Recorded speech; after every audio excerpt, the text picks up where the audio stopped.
The Premier has unleashed on her right-hand man after he referred himself to the corruption watchdog over his wife's government contracts. The Director-General has now been forced to remove himself from an investigation into a minister's private email controversy. Tegan George explains. Mark Bailey isn't just fighting to save his political career. That the allegations raised against Minister Bailey would, if proved, amount to corrupt conduct.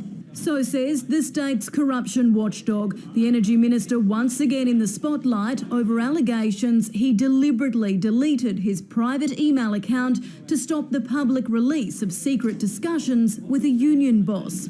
Premier, don't insult Queenslanders by perpetuating this stench. But the Premier refuses to stand down one of her strongest performing ministers. The Minister will continue to do his job.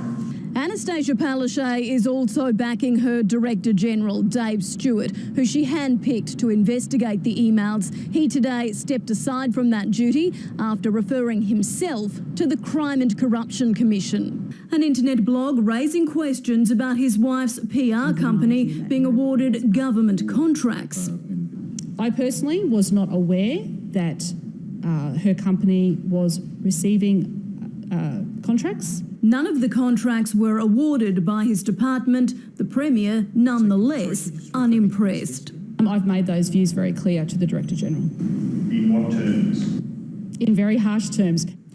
The State Archivist will continue to sift through the 30,000 emails in Mr Bailey's reactivated account.